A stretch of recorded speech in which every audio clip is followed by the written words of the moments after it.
Hello, Craig. Hello, Catherine. Hello. Coming on the scene. Taylor, were you just singing? Said Breen's coming on the scene. It does feel a little like a lyric there. I could hear it. Okay. All right, I'm down.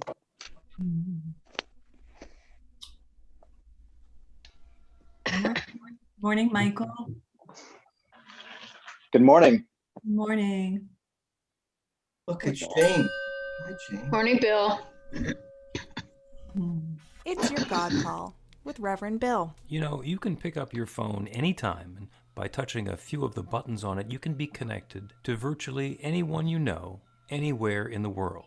And there's a wonderful spiritual metaphor in there to remember that regardless of where you are or what you're experiencing, you are always connected to that divine source of infinite love that's the truth of what you are. So don't hesitate to call and connect even more deeply with that infinite power and presence.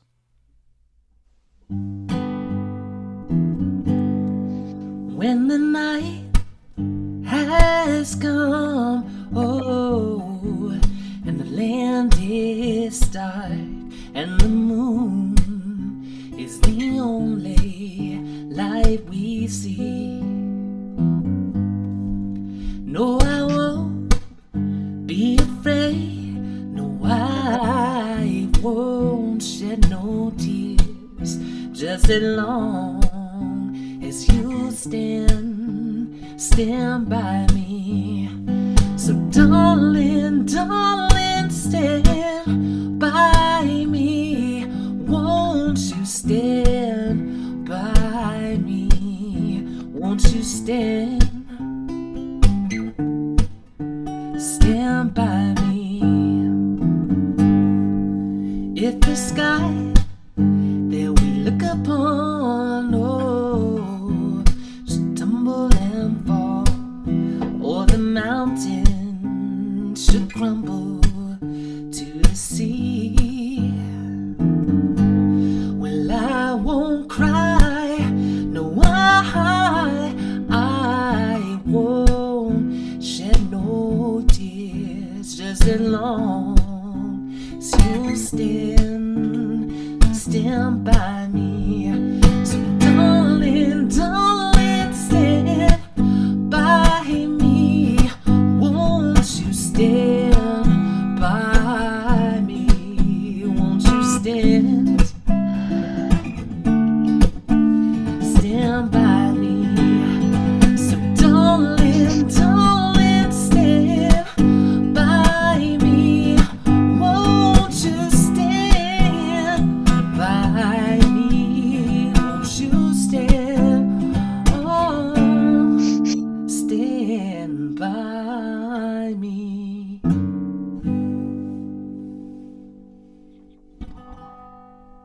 Thank you so much. And good morning, New Thought Philadelphia. I'll even put that into the chat this morning. November, crisp, middle of the month. So continuing along on Zoom, because that's what you do in 2020. And so we get a chance to connect from wherever we are. I think the distance record is still Phoenix today, but it's still time for Portugal and other parts of the world to be checking in. Normally we keep our microphones muted so that we can avoid having that cacophony of everybody talking at once on Zoom. But having said we're not going to do that, I'm immediately going to invite everybody to do that. So go ahead and unmute your microphone, and I invite you to repeat after me. I open myself to love. I open Myself to love. I open myself to gratitude. I I open open myself Open myself to gratitude. I open myself to the awareness of the good surrounding me. I open myself to Open myself awareness to awareness of the good surrounding. I know love is right here, right now.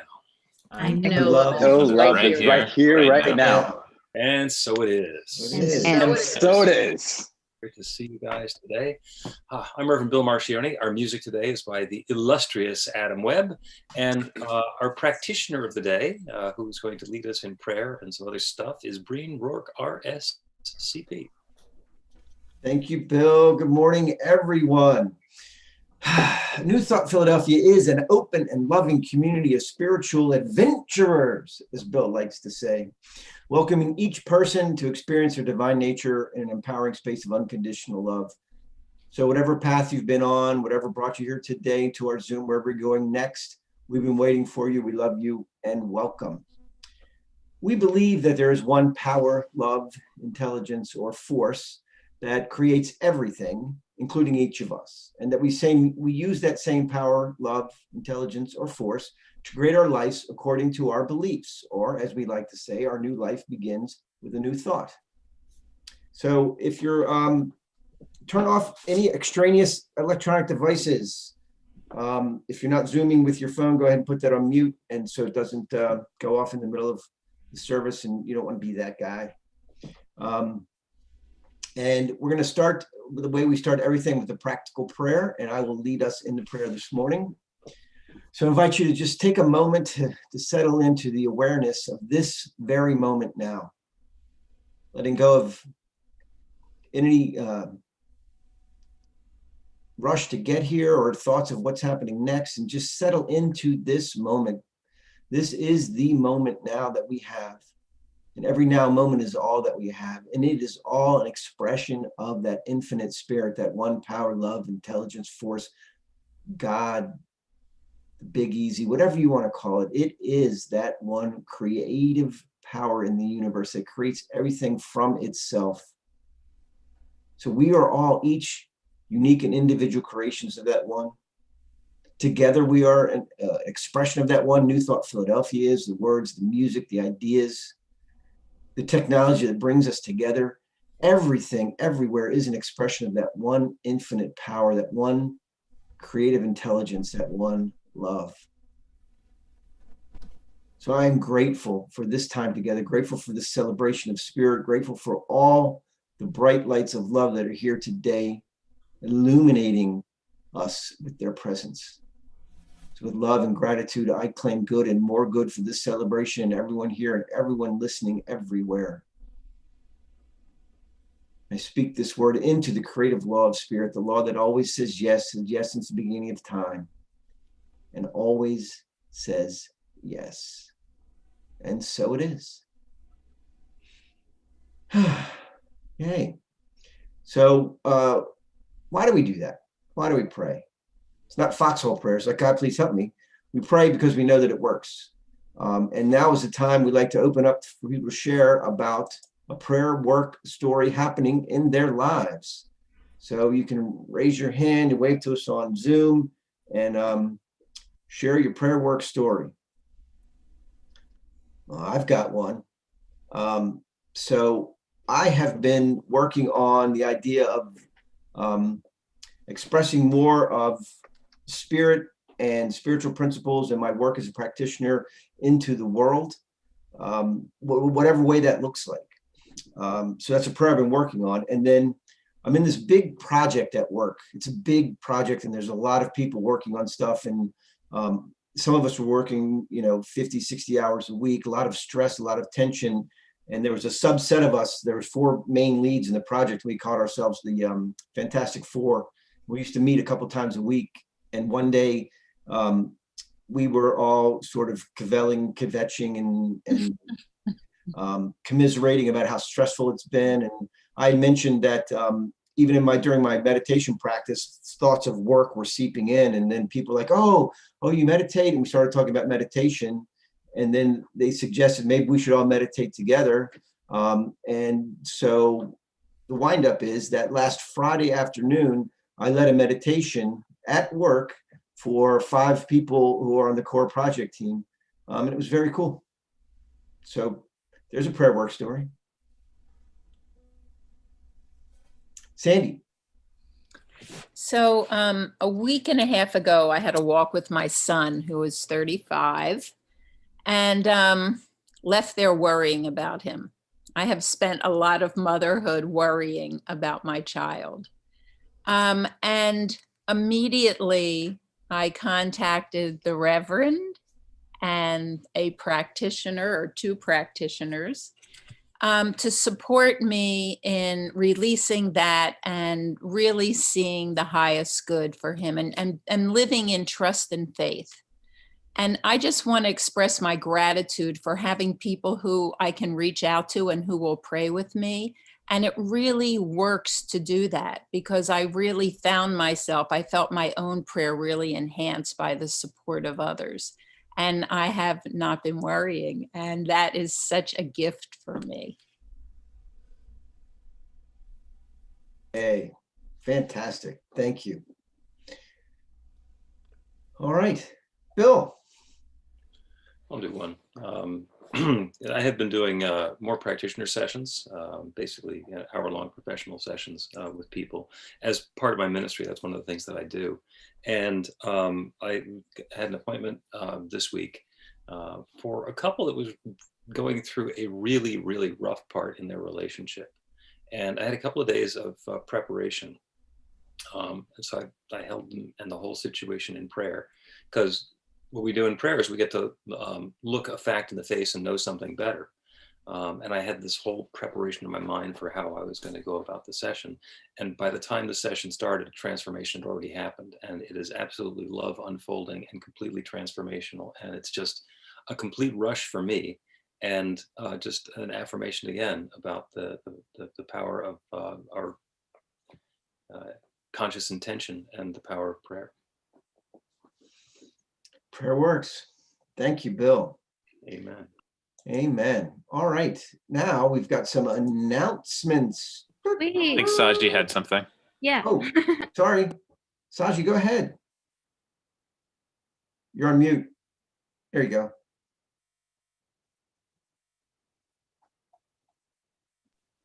You're not muted, but we're not hearing We you. are not hearing you.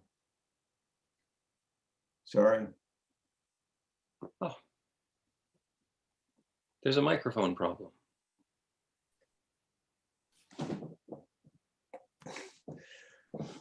Okay, well, prayer works. Thank you.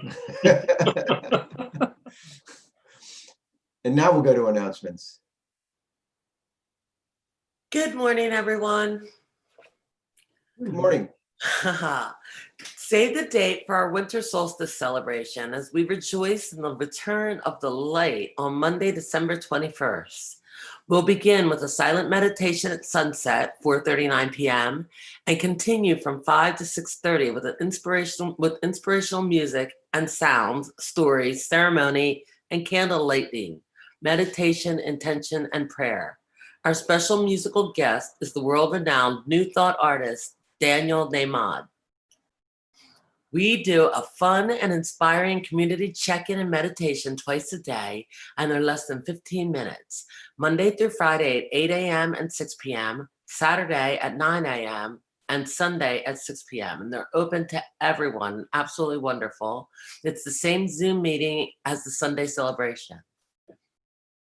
We're active on social media. Please follow us on Facebook and Instagram. Subscribe to the YouTube channel, join the Philly Spiritual Adventurers group on meetup.com, and then like and share the content that you like. Join our Unexpected Income Club to immerse yourself even more deeply in abundant prosperity. It's a fun way to prove prosperity principles. The practitioners and Beyond Limit students are repeating a daily practical prayer for more prosperity to flow joyously into the life of each club member. It shows up in the forms of income that you're not already expecting. You'll do the same prayer and donate 10% of the unexpected income to New Thought Philadelphia. It runs through the end of the year. Sign up on the website. We're starting a new Power of 8 Intention Circle. Please email Reverend Bill if you're interested in choosing the day and time and joining in. And I just want to jump in and say one thing about the Power of 8 Intention Circles. It is a wonderful way of getting together with a small group. This Power of 8 is usually about 8 people, so it's 6 to maybe 12 who are in the group. And usually it's a silent meditation where we join in the intention of one of the group members. I am in the process with a yoga instructor friend of mine of turning that into a process that we're going to call intention yoga, where we get to take the practice of intentionality and combine it together with a yoga asana practice. Very basic. And we're in the process of inventing that. And we're going to be pilot testing it over the course of the next month or so. If you are interested in doing yoga, it's not a stressful yoga class. It is not an overly demanding spiritual practice, but it's like the Reese's peanut butter cups of, putting the peanut butter and the chocolate together and having it be better than either one of them individually. So if you want to do a just very basic beginner's level yoga class together with a Power of 8 intention circle group together and help us work it out, by all means, email me. The address is revbill@newthoughtphilly.org, which you can find on the website as well. Thanks, Carlin. My pleasure. I love Reese's peanut butter cups. Sign me up. The Women's Circle meets on Tuesday, November 24th from 7 to 9 p.m. on Zoom. Please contact Sandy for information. Many of us will be skipping the large gatherings and family and friends that usually mark the Thanksgiving holiday. New Thought Philly will be hosting an open house via Zoom from 1 to 2:30 on Thanksgiving Day. Drop by for a few minutes, say hi, visit with others from the community, and drop into a breakout room with a friend for prayer, for gossip, or whatever should come up. The Association of Global New Thought is running a virtual Thanksgiving dinner tables program to ensure that no one is alone for the holiday. You can join or host a group of 8 to 10 on Zoom for 60 minutes. That's beautiful. We gratefully accept donations and payments via credit card or PayPal. Use the donate button on the website or mail a check to the office in Ardmore. Thank you to the productions team and presenters who make our Zoom celebrations work. There's a short technical rehearsal on Saturday afternoon and a final check-in before the celebration on Sunday. If you'd like to be on the team, contact Sarah. It's a great team to be on. Reverend Bill and the practitioners do a practical prayer sessions by appointment. After the celebration, Breen will be available for a miracle in a minute prayer at no charge. We'll leave the Zoom meeting open for people to talk amongst themselves afterwards, and that's always fun. And that is our announcement for this week. Thanks for listening. Thank you so much, Carla Ann. So when we're in person, remember back in the good old days when we got to gather in a room together and find a parking space in Center City and stuff like that.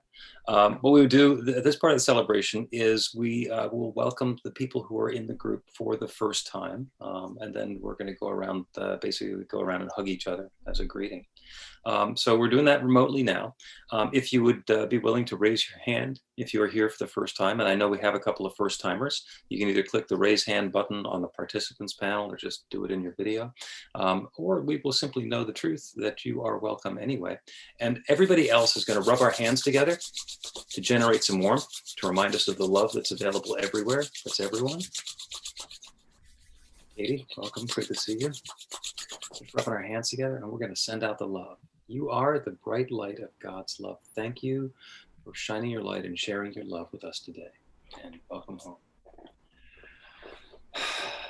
So as we go into what normally would be hugging time, just go ahead and leave your screen on gallery view and just take a look at the other people who we're gathering together in community with and feel the connection. Adam?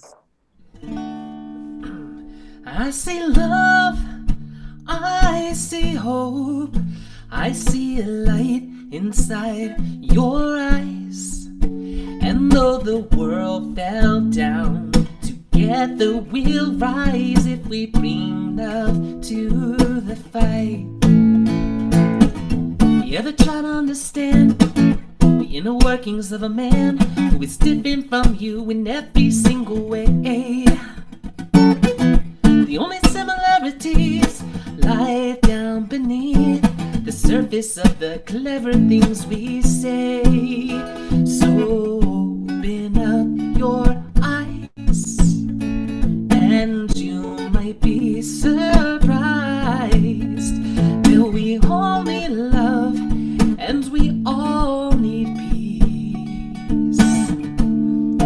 Sing it loud with me. I see love,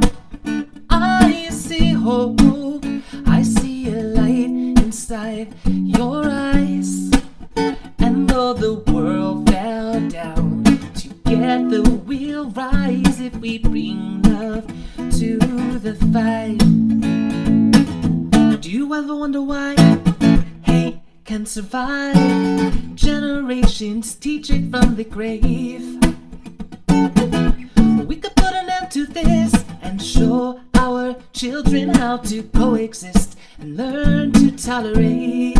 So open up your eyes and you might be surprised that we all need love and we all need peace. So sing it loud with me. I see love, I see hope, I see a light inside your eyes. And though the world fell down, together we'll rise if we bring love to the fight. If we bring love to the fight. If we bring love to the fight. Perfect song for Thanksgiving family dinner. Love it. By the way, Phoenix just took second place. Portugal is now joining with us as well. Patrick, is that the new house that you're in? Yep, it's the new kitchen. Yep. Beautiful, beautiful. Uh-huh. It is wonderful to have you here with us. Thank you. And Jennifer is now going to lead us in the flames of faith.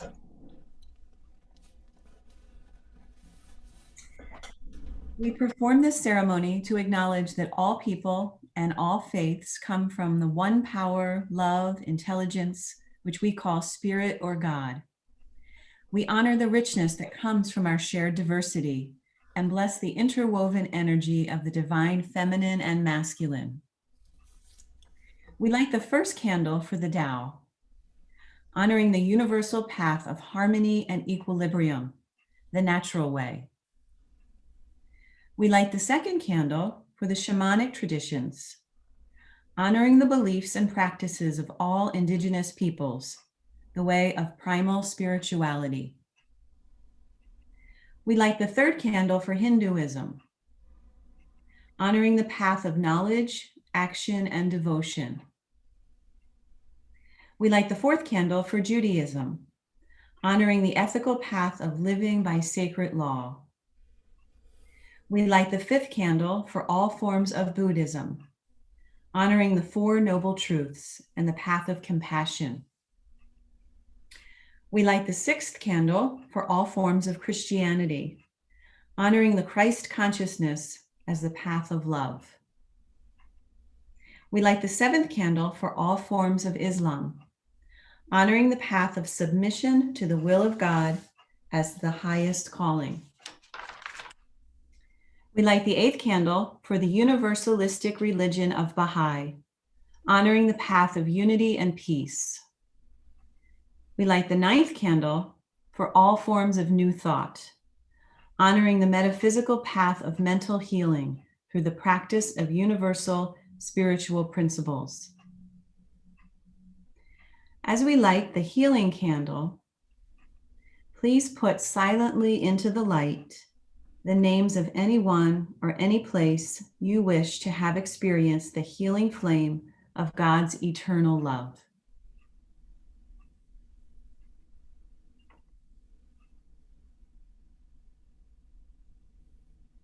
Blessed be. The reading today is from the Science of Mind textbook by Ernest Holmes, and channeling her inner Ernest is Sandy Fried.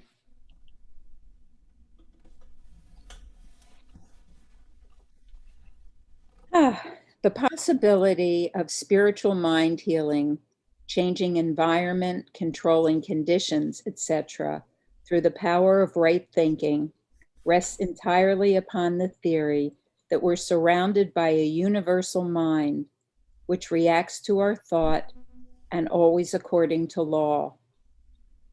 Spiritual man is perfect, but his individual use of life and law enables him to cover a perfect idea with an apparently imperfect cloak. Sickness is not a spiritual reality. It's an experience, an effect, and not a cause. The body, devoid of mentality, could neither know nor experience sensation. It is entirely an effect. The body of man is made from the same undifferentiated and spiritual substance from which all creation is formed. Man comes into objectivity with the tendency of the race already subjectified within him through race suggestion. The race experiences sickness and limitation, and this suggestion is more or less operative through all people. It works through the subjective race thought and operates through the individual. Man need not consciously think negation in order to produce physical disturbance, but the physical correspondent is the logical outcome of what we think. Thus, we see not only how important it is to entertain right thoughts, but also the necessity for having a constructive basis for our thinking. We find that prayer is essential to happiness, for righteous prayer sets the law of the spirit of life in motion for our good. Prayer is essential to the conscious well-being of the soul. Prayer has stimulated countless millions to higher thoughts and better lives. Prayer is its own answer. Before our prayer is framed in words, the possibility of its answer already exists. We find that faith in God is a spiritual quality of the mind, and an understanding of faith is based on immutable principle. Its action is higher than that of the intellect because it's born of intuition. One should have faith in himself, faith in his fellow man, in the universe, and in God. Our mind must be steady in its conviction that our life is some part of God, and that the Spirit is incarnated in us. Faith is the substance of things hoped for, the evidence of things not seen. A spiritual practitioner is one who recognizes man as a spiritual reality. Since there is but one mind, the practitioner makes this recognition within his own mind. Through the medium of the one mind, his statements rise to objective conditions in his patient, according to his belief and the patient's receptivity. Healing is accomplished through the act of setting subjective law in motion. The more spiritual or godlike the mentality of the practitioner, the more powerful the treatment. Thank you, Sandy. And thank you, Ernest.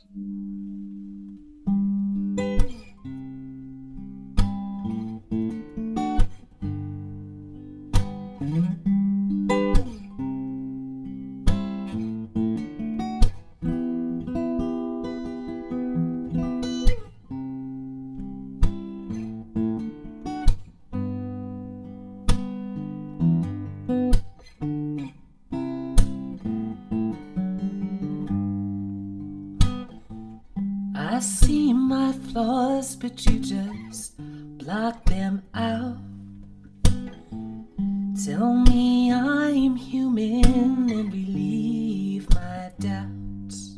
And when I say that I've had better days, I'm so thankful you're here to comfort me.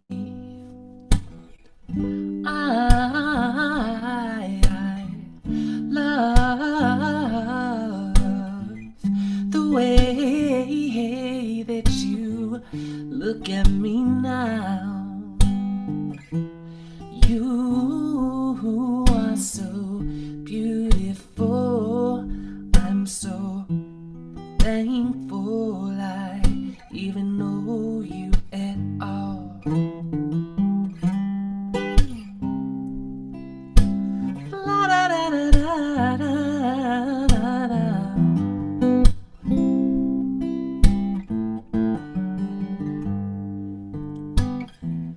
You're unconditional inside of my eyes. Your very presence is my sweet surprise. You light the world up with your every smile. I'm so thankful that you are my child. I love the way that you look at me now. You are so beautiful, and I'm so thankful I even know you at all. Yes, I'm so thankful I even know you at all. I'm so thankful I even know you at all.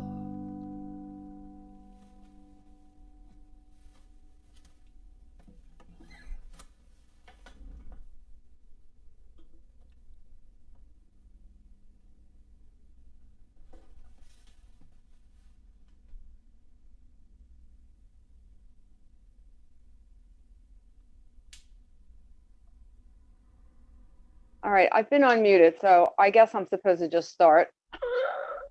Would you like to be introduced? Sorry? Would you like to be introduced? Sure. The talk today is by Joe. No. Joe Catanzaro is one of the practitioners at New Thought Philadelphia, and she's also on the board of trustees, a bright light of consciousness. And she has the opportunity, or we have the opportunity to have her share her wisdom and insight with us this morning. So let's give a Zoom welcome to Joe. Thank you, everyone. And I was sitting here thinking that after Reverend Bill's prayer work story and the reading that was selected by Breen, I'm off the hook. I don't have to do this because that covered everything. But that wouldn't work. So what I wanted to talk about, as the title says, is that I think everybody is a practitioner, including all of you. And I want to explain why and how I came to believe that. And talk a little bit about the journey, making that transition or coming into that ability to fully utilize being a practitioner. So, we start out with our thoughts are creatives. Our thoughts are creative. We all use our thoughts and our minds to create our lives. So if we're all one with that one divine creative power and presence, it makes sense to me that we're all practitioners. So that's one of the questions I wanted to answer. And the other question that came to my mind, and this came up during practitioner training, was what's the deal with paying the practitioner? We always talk about at the end of celebration, when we talk about the practitioners are available for healing prayer or miracle in a minute at no charge, which implies that when you do a practitioner session, you pay for it. So we'll talk about that and why we're doing that. Now, I know that most of us don't really see ourselves as practitioners. I mean, I know I certainly didn't. I never had this driving urge to be a practitioner. Actually, I didn't even know what it was. Many New Thought communities have multiple practitioners. And yes, Reverend Bill and Dave are both practitioners, but the role wasn't really evident to me in our community at New Thought. So it's not like I saw somebody up there and said, I want to do that. I was driven by wanting to be able to move from thinking about this teaching to actually using it. I wanted to be able to make it real in my own life. So I want to try to kind of pull back the curtain today and demystify that. The role is different. There's only two of us, two practitioners here at New Thought Philadelphia in that formal role, Breen and I. So I'll talk a little bit about the specifics of the role. And again, a little bit about the journey.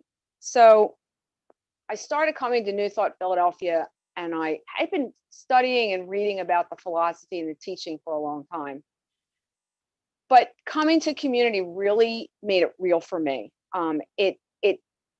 It brought it into my present experience. It wasn't just reading it in a book. And I was drawn by, as many of you are, by the love and the acceptance and the camaraderie that we have here in community. And so I started taking the courses. I just kept ticking them off. We did one, I wanted to do the next one. Did Beyond Limits, did the Roots, did Spiritual Practices, just kept checking off the boxes because it was interesting and I was curious. So we get to the end and it's like, oh, there's no more classes. Now what am I going to do? And lo and behold, Reverend Bill and Dave decided they were going to do a practitioner course. So it was a combination of my own curiosity, my own spiritual readiness, and the fact that it was available at that particular time. And it's not like my life was in any kind of order or, oh yeah, this will be fine. And it's no big deal. I don't have anything to do on this, whatever night it was that we met. I think it was Wednesday. I had plenty of stuff going on in my life to make it challenging to fit that in. But I was driven to it because I was ready spiritually. I was really curious, and I really wanted to do it with that group of people that had expressed an interest in doing the course at that particular time. So again, I really wanted to develop my own power, my own consciousness to the point that I felt like I truly owned it. And I was curious about the whole science. Holmes talks about the scientific method and how New Thought is a religious science. And there's some questions about that I've run into from other people about that. But I do believe that there is a scientific process to it. So I wanted to learn more about that. So let's talk about some of the basic principles of all this. So Holmes teaches, as the reading talked about, there's one mind. Our minds are all part of the one. We're all connected with each other and the one. So any thought that's held in one mind can really be held in the minds of everyone's. So therefore, our thoughts are creative just as that one mind is creative. Now, New Thought started way back with Emerson and the Transcendentalists, and it draws on many religious traditions and philosophies, but it really has Christian roots. We've talked about this a little bit. And when I say Christian roots, I mean biblical roots in the actual words and teachings of Jesus, not in some organized Christian religion. I want to bring up some of the links to the biblical roots here. Again, we keep saying that our thoughts are creative, that we have this power of creativity. They're one with the one. So Christ has said, "It is done unto you as you believe. Ask and you shall receive. It is the Father's good pleasure to give you the kingdom. All this you can do and more. The Father and I are one. And it is not I that doeth the work, but the Father in heaven." That to me kind of sums it up, that the universe, the one, is ready to give us everything. All we have to do is believe, ask for it, and we are one with that creative power. Sounds really simple, doesn't it? That's why you do a couple years of practitioner training to figure it all out and get it from your head into your heart so that you can actually use it. So let's fast forward a little bit to modern times, and along the way from where we are with those concepts from Jesus, the teachings of Vedanta in India really underpin or sort of describe this universal consciousness, and there's only one mind, a little more. And then we get into modern times with the theory of the unified field of consciousness. Now, there are people in neuroscience, there are physicists, there are medical physicians, many of them. We've got Einstein, David Bohm, Lynn McTaggart, Pim Van Lommel, Deepak Chopra, Larry Dossey. All of these scientists are proposing and have theories that there really is this unified field of consciousness. And I need to add a little bit of a disclaimer, because when you start looking into this, you find that most of the established scientific groups, organizations, individuals think they're all a little cracked. It's debunked, it's considered to be quackery, but I will submit this to you. They excommunicated Copernicus because he said that the sun and not the earth was the center of the universe. They thought Columbus was completely mad. Nobody really thought that Semmelweis knew what he was talking about either, with washing your hands. They thought the Wright brothers were a little crazy. So, as Bill likes to say, everything's possible. We just didn't know how to do it in the past. I have a sense that maybe it's just a belief, whatever, that we just don't have enough hard science to prove all of this. Can we get there? I believe we can. I like the phrase tutto è possibile, which is Italian for everything is possible. It just sounds so cool in Italian. So I love this quote from Einstein, because he wrote this fabulous article many years ago in the New York Times about cosmic religion. He believed that the cosmic religious experience is the strongest and noblest driving force behind scientific research. He continued that deep faith is the rationality of the structure. Cosmic religion is deep faith in the rationality of the structure of the world and the mechanism of the heavens. So he didn't prove it either, but I thought that insight, I found that insightful, and I really appreciated reading that, reading those quotes. So let's talk a little bit about what happens in practitioner study, so I can get on to why I think we're all practitioners. So for the first year, we learned how to do this for ourselves. We looked at our own limiting beliefs. We looked at our own ideas about many things. And that was the easy and the fun part. I really, despite all the work, I have really enjoyed the first year of practitioner study. And then I hit the wall and I was like, what? The second year, we learned how to be a professional practitioner. For some reason, I don't know how I missed it. I don't know how I missed it, but when I started it, I didn't quite anticipate what it meant to be a professional practitioner. It was almost a deal breaker. There were a couple of moments when I literally thought I was going to just bolt from the room, never to be seen again, but I didn't. So let's go on from there. And I'll come back to why that happened. So in New Thought, we talk a lot about healing. But what is that really? And what needs to be healed? So I'll break it down into three areas: mind, body, and spirit. And they're all connected. And I'll give you a real life example. There are several theories of nursing that describe what and how nursing does for the world. And this is my profession, so my day jobs, so to speak, is being a nurse. So there are several nursing theorists that really describe the whole interconnectedness of body, mind, and spirit. And basically it means all the treatments, all the drugs in the world are not going to help somebody if they feel that life is meaningless, if they've given up. So if you don't start looking at some of those belief structures that a person has, you're not really going to be able to help them to heal. So you really have to intertwine the body, mind, and spirit.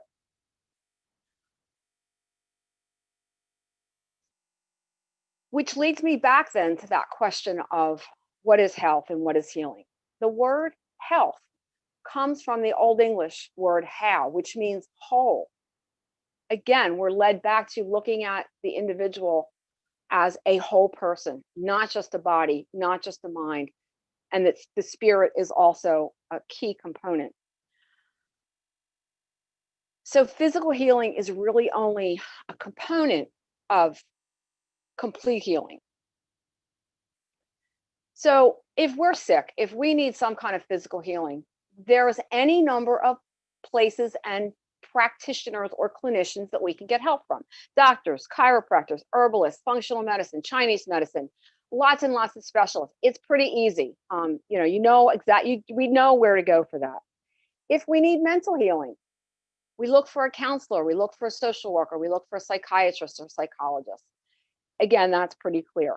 But if we need spiritual healing, where do we go? Well, generally, we go to somebody who supports our faith, who can help us to see or believe what we can't see.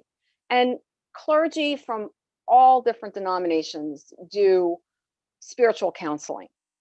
And sometimes we need all three types of healing. So in New Thought, we say that healing is the revealing of the truth. And that the truth of us as spiritual beings is that we are only and always perfect, whole, and complete. Sometimes we just need a little help believing that and seeing that.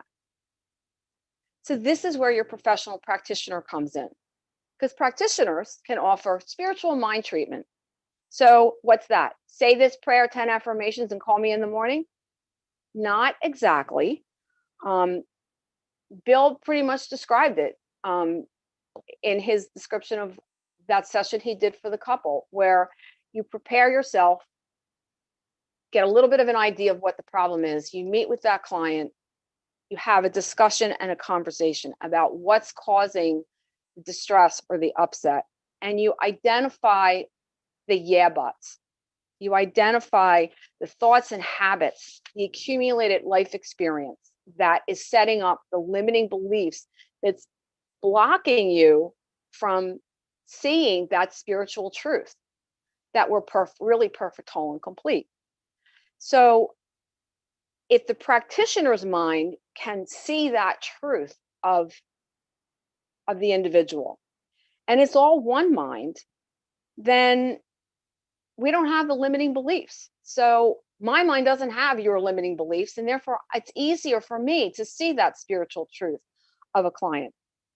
So that's the basic nuts and bolts of how spiritual mind treatments work. Again, when do you use this? When you're in some kind of turmoil, when you're not, a path isn't clear, you're upset about options, you can't make a decision, you're struggling for some good that you can't you can't quite see the truth of. So you use a practitioner to help you develop that mental equivalent and paint that picture of what that wonderful good is that you want to come into your life. I'm going to give you an example from my own life with this. I can't believe I'm saying this, but almost 5 years ago, I needed hip surgery, and I was completely distraught. I couldn't even look at charts in a physician's office because I would cry and I couldn't see.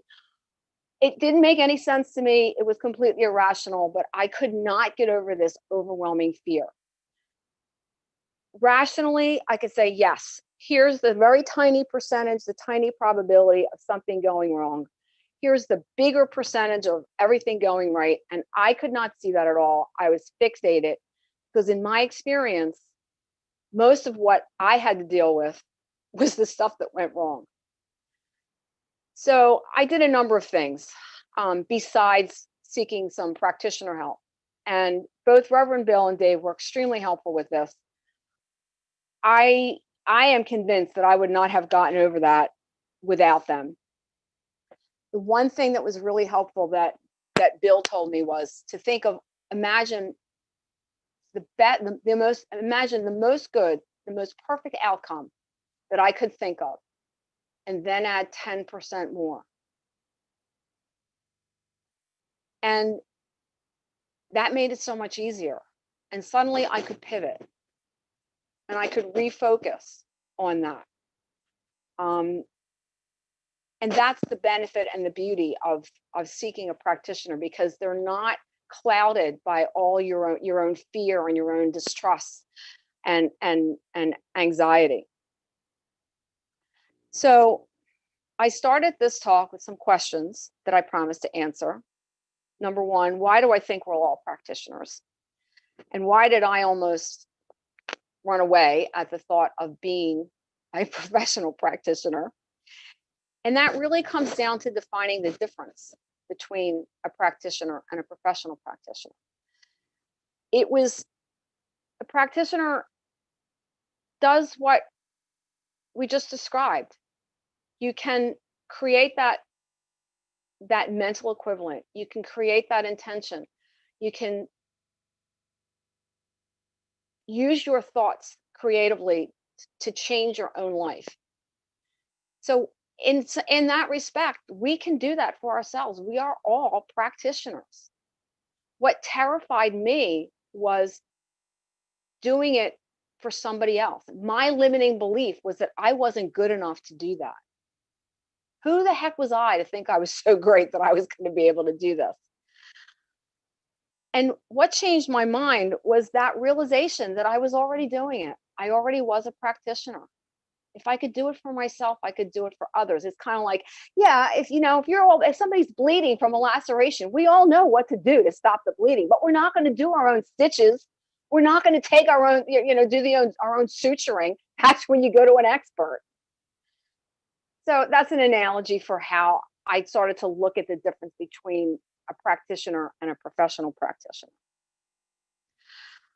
We all have this power. It's learning to use it, and it's making that journey of consciousness. So you can start with victim consciousness, where it is done unto me, moving into it is done by me, then continuing along to it is done through me, and it is done as me.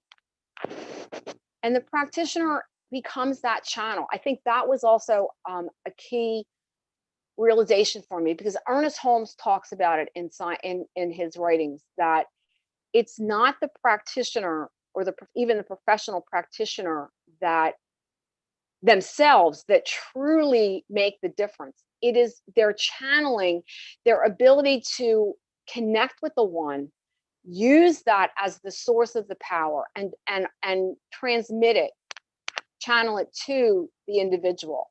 So it kind of relieved me that I'm really doing it myself. I got backup that helped me to get over that limiting belief about being a practitioner. So the journey I have to say, was well worth the effort. It's daunting, it's arduous. It sounds really simple, and that's what makes it so hard, because it sounds really simple, and then you start to get into the nitty-gritty. But it was a wonderful, wonderful experience. And I'm really glad I didn't quit after 1 year and decide that, nah, I'm not going to do that. So I hope this talk has inspired you and sparked your curiosity. And there's one more question I had to answer, and that was the deal about paying the practitioner. So we're paying for the time. We're not paying for prayer. We're paying for the time that practitioner spends with you to guide you and to lead you. Namaste.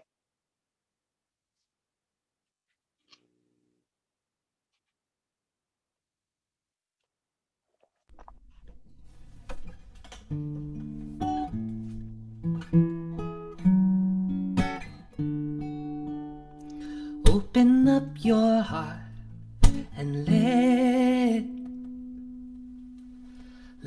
in the light. Let in the light. All this money will not be enough. Only now will ever console you when life comes crashing down. What we need is a new paradigm. The value of love priceless, and still it's all around. So I'm calling for this change. No more stalling, trying to play it safe. So I'm going overboard with love this time. I'm giving so much more than I have ever given before in my life. Open up your heart, let in the light. It's amazing when you relinquish the fight. Take the deepest breath and know you're alright. Open up your heart and let in the light. Let in the light. We all look for the meaning in life. Why not just lead a meaningful life? Thankful for all we have. So I'm calling for this change. No more stalling, trying to play it safe. So I'm going overboard with love this time. I'm giving so much more than I've ever given before in my life. So open up your heart, let in the light. It's amazing when you relinquish the fight. Take the deepest breath and know you're alright. Open up your heart and let in the light. Let in the light.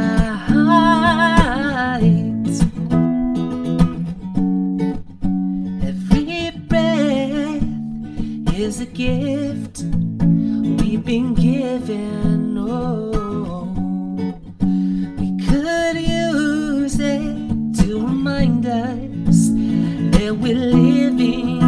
They say we see the light when we're exiting. I say we see it now while we still exist. You know I feel the love. It's all around. It's all around. Open up your heart, let in the light. It's amazing when you relinquish the fight. Take the deepest breath and know you're alright. Open up your heart and let in the light.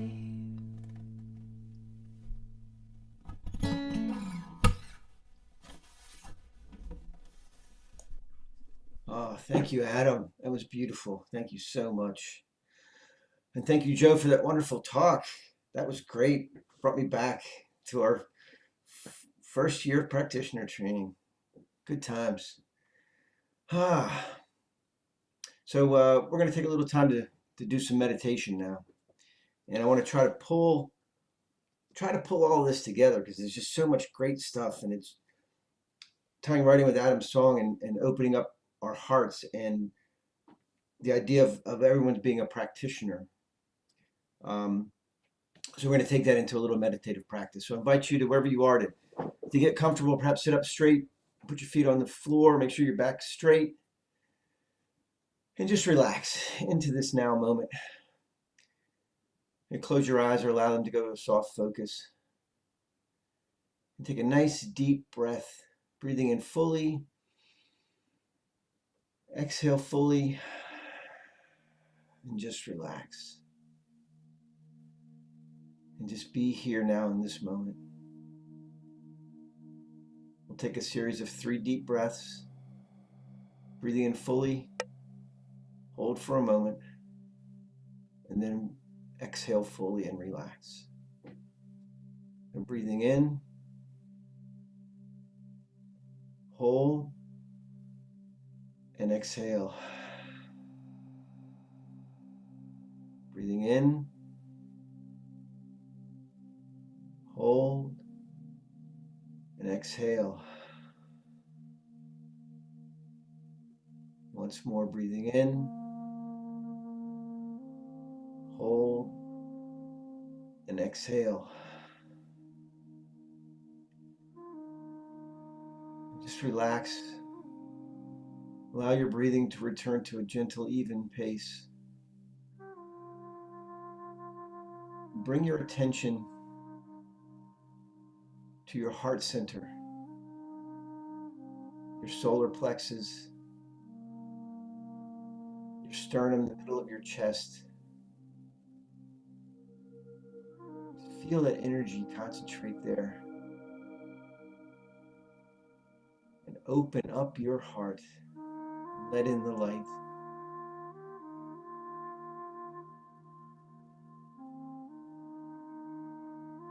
Just feel that God center radiating.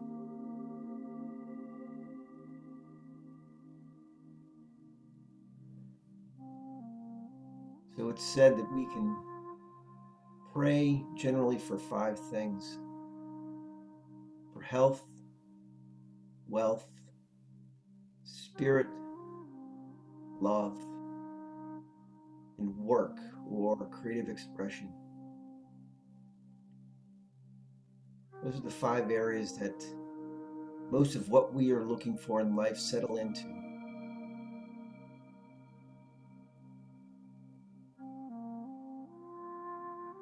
We're going to go on a little self-practitioner session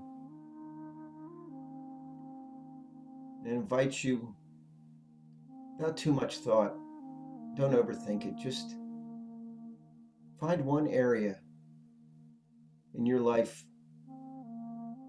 where you'd like to see a change. Whatever comes to you, you know what it is. Don't force it. Don't think about what the answer is. Don't think about what the change is. Just imagine how you'll feel when that change is evident in your life.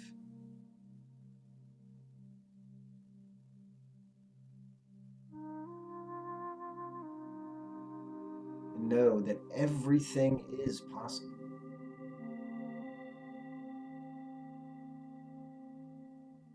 That good that you seek is possible.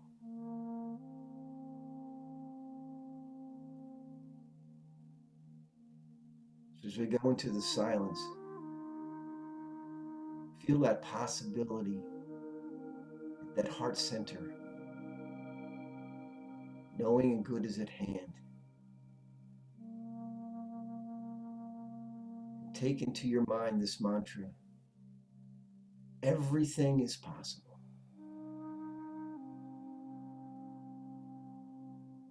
Everything is possible.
In this entire universe, there is one infinite creative power that has created everything. It can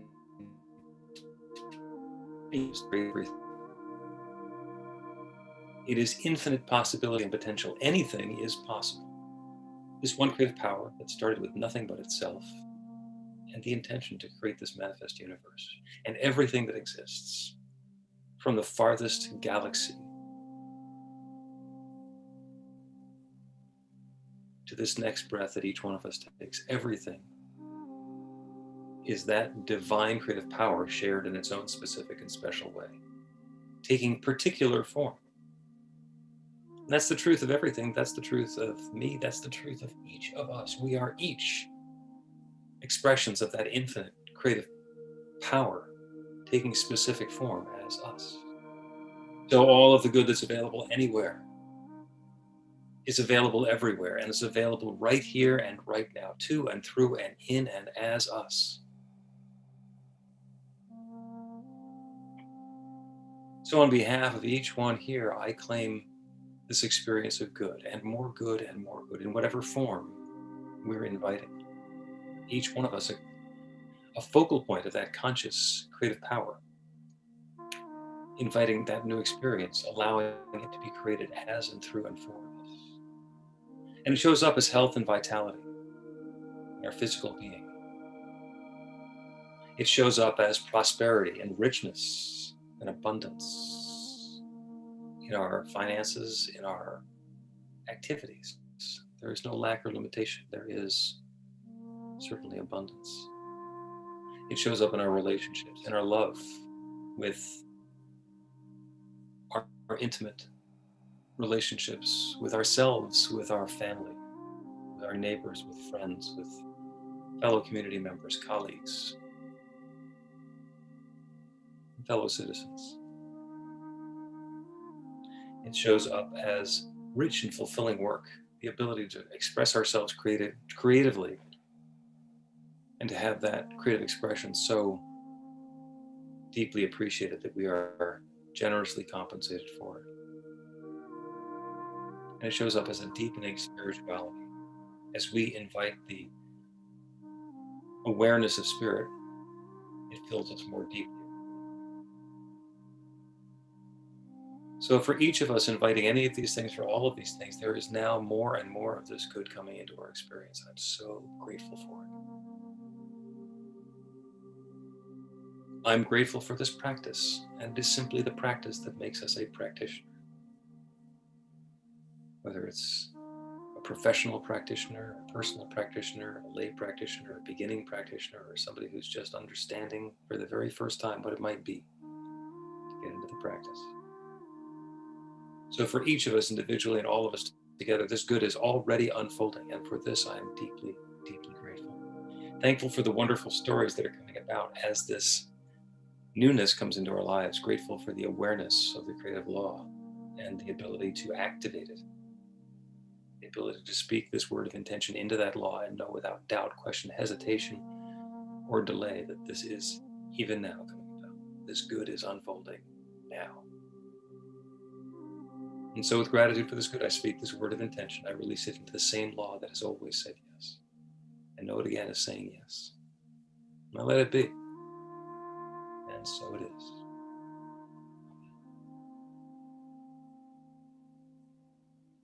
So as you're comfortable, I invite you to take another deep breath in. Let yourself be filled. Allow your awareness to come back into the room around you. Maybe wiggle your fingers and toes. As Adam sings another song, you could open your eyes and come back into the Zoom.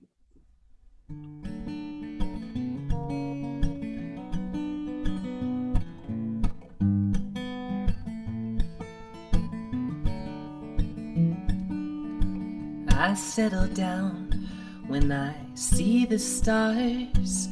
Their reflection is my own. I am a part of the grand experiment, so what could ever go wrong? Then my mind races round in a hurry. My world is so unclear.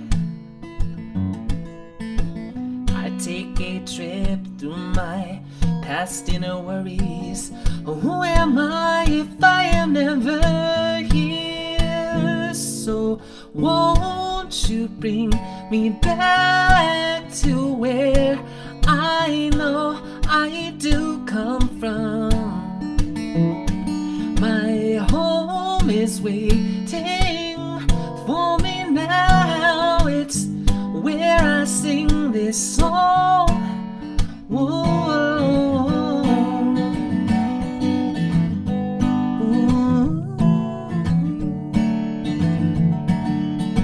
I settle down when I see the ocean, all the years we used to swim. I am a part of the endless family, my universal kin.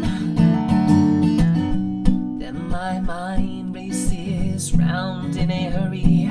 My world is so unclear. I take a trip through my past inner worries. Well, who am I if I am never here? So won't you bring me back to where I know I do come from? My home is waiting for me now. It's where I sing this song.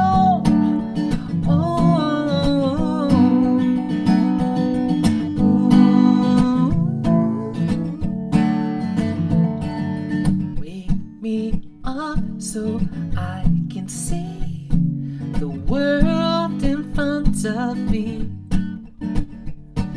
And if I should fall back to sleep, won't you rescue me? Won't you rescue me? Won't you rescue me? And show your face so I see mine. Forget my name, just call me live. Collect my soul to everything and everyone. Yes, everyone.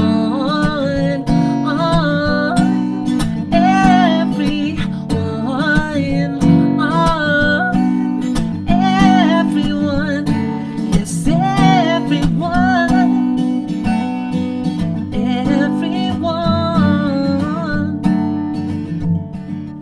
Won't you bring me back to where I know I do come from? My home is waiting for me now. It's where I sing this song.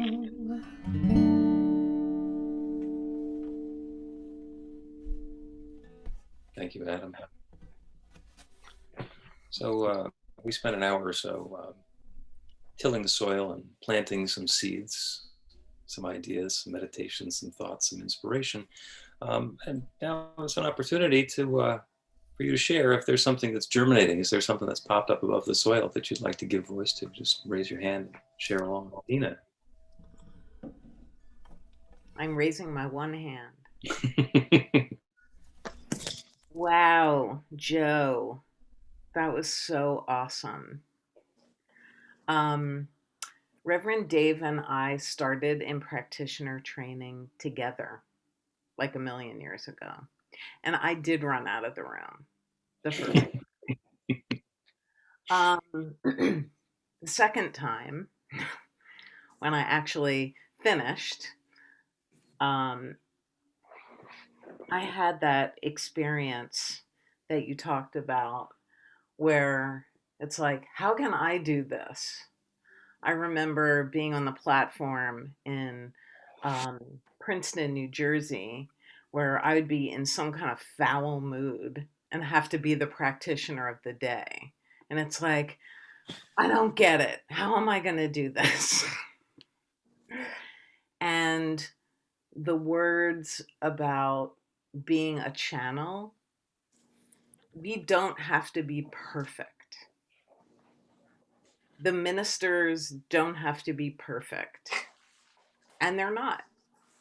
We're all just doing the best we can, but we're all that channel. And that was so beautiful to just, hear that and remember that. And, then I started thinking about teeny changes, and how in the beginning, before we started, I was talking about my life is being measured in centimeters and inches, and because I'm recovering from this broken arm thing, and then it occurred to me that as Joe is a nurse, I'm a birth worker, and new life happens in 10 centimeters. So, like, get your head around that for a second. It's like every centimeter, every tiny, tiny change is huge, huge. So I hope that, and Adam, I love you. You're so good. I just hope that we're all really mindful of the teeny tiny things that seem so small, but they're huge, and that we give ourselves that love and ability to be the channel. So thank you. Mwah. Thank you, Dina. Somebody else? Jesus. Thank you, Ms. Dina, for those words. I want to thank Adam, Breen, everybody that participate with the candles and the reading, and the team bringing this idea from the mind of God to the form. I really appreciate it. I want to thank Joe and also Breen. I started with them in 2017 doing this course, and I could see my personal experience to be a success. The way they are in this practice is not only because they know the knowledge, but the compassion they bring to the practice. And I see that as the most successful, not only with them, but everybody that's a new thought. They bring compassion in this celebration that you can not only see, but feel it. And I couldn't finish it because I was traveling a lot. So I couldn't make a couple of classes, and Reverend Bill was always so helpful but it wasn't fair to myself, missing so many classes, and to the team, to the classmates, that I didn't finish. But with the pandemic, Reverend Bill now doing a class through Zoom. So I'm really grateful that I'm participating and able to finish, because sometimes when I'm traveling, I still could take the class, even if I'm driving. So I don't miss anything, because it's not helpful for you to miss like 2 classes or more. And I'm taking it not only with the people, in 2017, it was with the New Thought community. Now I'm taking it with another community, Awakened Heart, which it's a little challenging, but it's good because I'm meeting new people and I'm feeling like right at home, because Reverend Bill is the instructor, and it's it really the way Joe explained it, it really made a lot of sense, the way she broke it down. and the way she came about it, and like it is for everyone, you know, I believe, to a new thought once they take the Beyond Limits and a couple of classes you got to take to qualify to take the practitioner. Even though if you're not going to be a professional practitioner, just if you're a new thought, it's good because it brought like a shift.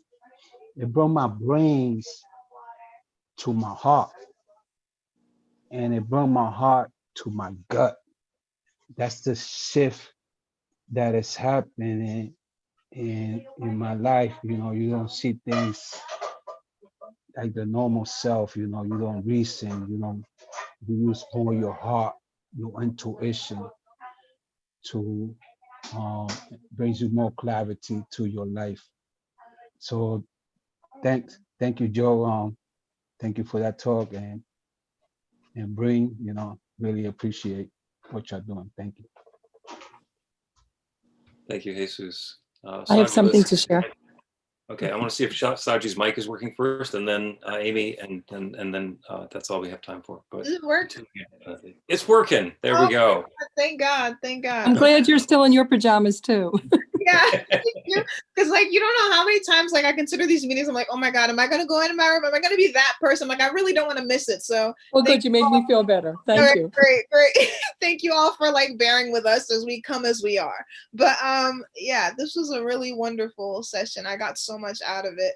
And yeah, I echo all of Jesus's thanks. He remembers everyone's name. So I don't forget, I'm just gonna say I echo all of his thanks.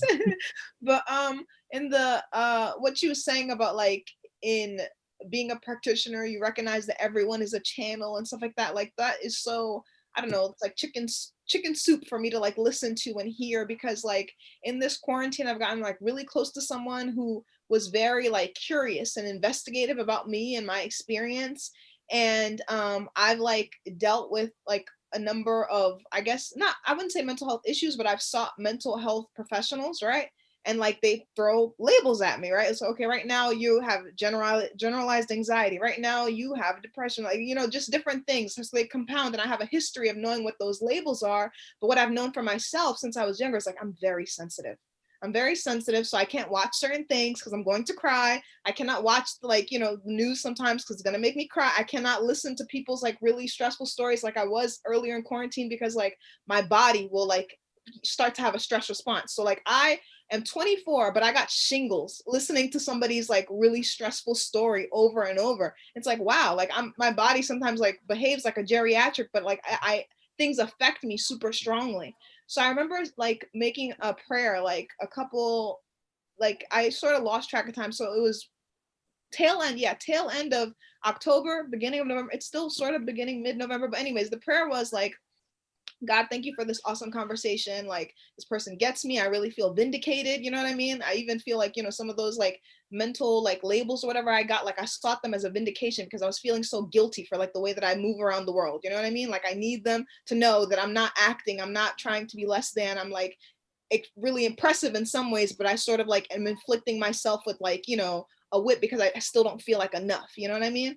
So they like were able to make some of my experiences make sense. And then I prayed for this in this prayer, like, God, let my humility be genuine. Like, thank you for everything and let my humility be genuine. And then like within a week or two, I had apparently like a labeled like a psychotic break, right? However, within it, like I was reciting Arabic that I didn't know I knew because my family is Muslim. So like, it was like, I was reciting calming prayers and I was asking, like, I was calling the name of God, like the name that is truth. I was calling the name that is gifts. I was calling the name that is calm. I was like, I was doing all this because I was so frightened. And like, they had never seen like the level of like fear that I sometimes carry around. And I was shaking so much. I asked my mom, like, Mom, give me something because I'm freaking out. And she has chronic pain. And so she gave me 3 of her chronic pain medicine. My mother is like almost, now she's not twice my weight, but like she's like, she's about 200 pounds. I'm like 130 pounds. I'm like much lighter, but she gave me 3 of her chronic pain medicine. And I was still shaking so much. I was wondering if I was having a seizure. And they said, no, you're not having a seizure. You have tremor. You know what I mean? You shake like, and I've known I shake when I'm scared. So it's like I was explaining all these things, trying to like make sense of my inner world outside and all these different things. And it's funny that the person that made me feel like I make sense, despite the fact that so much of my life I didn't make sense, they said like I became like a monk. Because of my experience, I had to become like a monk. And one day I just like, it was like the day after we had basically exchanged I love yous, not in like, you know, that many words, but like essentially we understand what we're saying, right? I turned on the TV after telling my friend like about this great experience, and it was an episode of Monk, the TV show, an episode of Monk where he teams up with this psychic lady who's being framed, and essentially he vindicates her, and like they're in on what's going on, and like people think he's psychic but he's a germaphobe, and my monk, who is not a monk, is a germaphobe. And it was like all of these things were like just like making sense, and the world was like, you know, like reflecting itself back at me, and it was like, you're all right, you know, like all this time you've been all right. And like I always am like feeling like I am not even worthy of like praying, because the way that it's been presented to me and my family, you have to do so much to get there. You have to follow this procession, you have to do the dance and these steps, and like they have to be right and you have to be clean. And I remember telling my mom at some point I sought refuge among Christians and I was able to pray with them freely, right? And at some point I prayed so hard I passed out, and the prayer was, I want to hear somebody say they care about me. The second person I spoke to said, we care about you. So that's, yeah. Beautiful. Yeah. That is beautiful. Thank you so much. Thank you. It's wonderful to see you too. Amy. Hi, so this is my first time sharing. I guess really quick about me is that a year ago, this Friday, I lost my husband after a long battle of cancer. And I've always been a caregiver. So I was a hospice nurse. And I was delivering all this, and it's very much like childbirth, like the end of life. It's like your breathing slows down, and it's a process, and it takes a while to die. And it's not just like labor. It's not the same. Some are quick, some are slow. So I figured I was at my 1 year, and it's the pandemic, and I'm just trying to come out of that dark hole. And so I went on Meetup just to see what was there, and I found this. And my husband and I, in fact, it's even on his tombstone, we always believed in people being part of each other's puzzle pieces. So there's a puzzle piece on his stone, and there's going to be the one that fits in on mine. And I feel like this sanctuary here has become a puzzle piece in my life. And I know I've been quiet and dark, you know, not showing my face, and I am in my pajamas, but I'm very grateful for this group and the worship that it brings. And I'm a rabbi's daughter and a rabbi's mother. And I love the fact that you bring all the religions into this beautiful place. And you're in my puzzle. And Friday, I will go to the grave for the first time. And I feel like, can't believe I'm still standing, but I am. And I'm trying to learn how to live again, because I was with my husband since I was 18. And he was the love of my life. And we were looking forward to growing old together, and it just didn't happen. So that's what brought me here. Thank you. Thank you so much, Amy. And I actually am the son-in-law and brother-in-law of rabbis. So really, for a little bit of a family. Yeah, but there's stories. We'll tell them later. Carla Ann. Offering? Oops. I didn't know I was doing that. I'm sorry. In that case, I will do the offering. Thank you. I'll do it next week. Backup materials standing by here. So New Thought Philadelphia is all about spreading the love. Our community is supported by your contributions. The gift you share helps fund our work in the world, and the way you shine your light spreads the love. So we are grateful for every way you share. We do not have a non-hygienic basket today, but there's a donate button on the website. So you can make a donation by credit card or by PayPal, or you can mail a check to the office here in Ardmore. The offering affirmation is on screen. You can turn your mic off of mute so we can say this all together. I live in an abundant universe.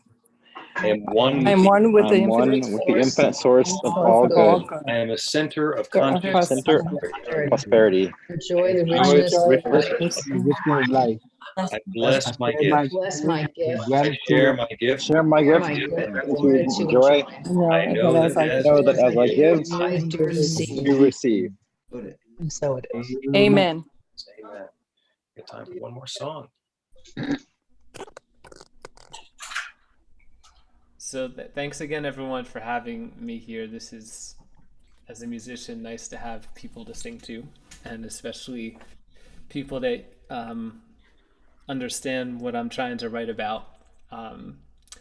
This next song is one that, you know, there's sometimes where a song meets a certain time in your life that you hear it, or you're watching a show when you hear it, and it just, those two connections just hit you really strong. And this one I had heard before and loved it all the time, and then I saw it with this show on Netflix called Derek by Ricky Gervais. And I'm just going to read you one of the quotes from the time that this song came on. In this show, Ricky Gervais plays a person with autism who helps out at a elderly facility.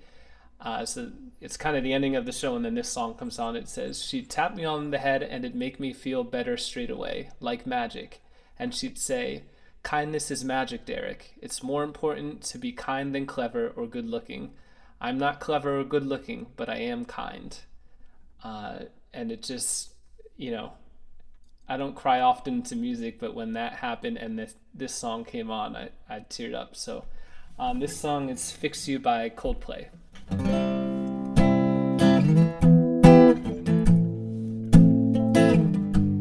When you try your best but you don't succeed,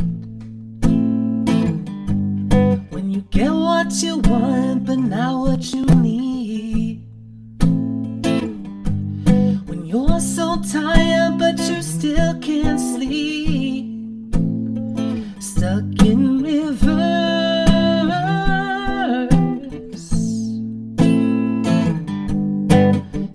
tears come streaming down your face. When you lose something you can't replace. When you love someone but it goes to waste. Could it be worse?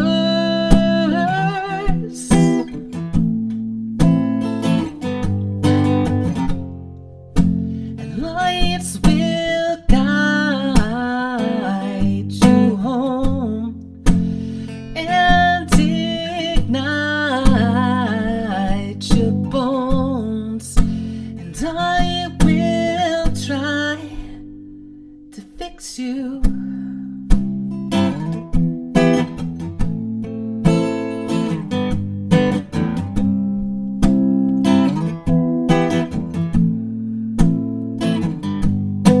And high up above or down below, when you're too in love to let it go. But if you never try, then you'll never know just what you're worth.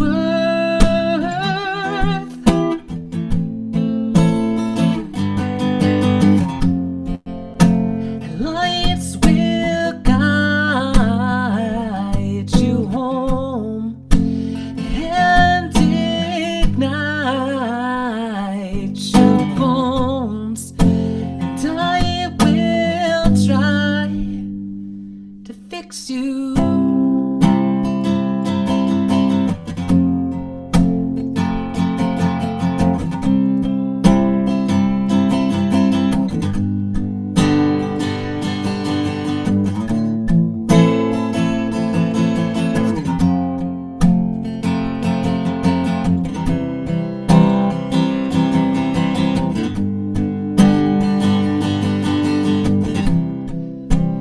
Tears stream down your face when you lose something you cannot replace.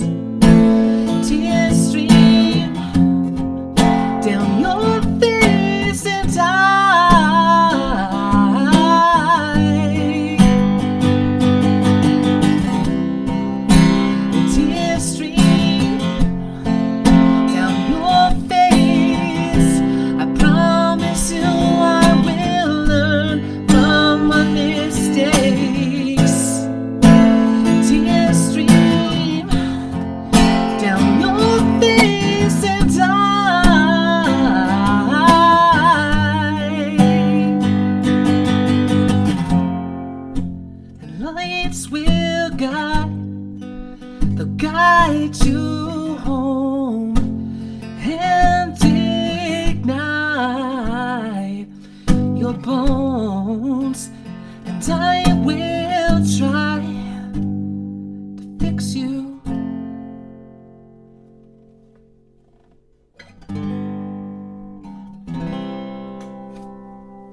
Thanks, guys. Thank you, Adam. Yeah, and this actually, between Saji and other people I had conversations with this week, in the medical profession, there's diagnosis codes, and those are important for the way that their business and their model works. And a diagnosis code is the label. And as a practitioner, what we learn to do is look a fact in the face and know something better.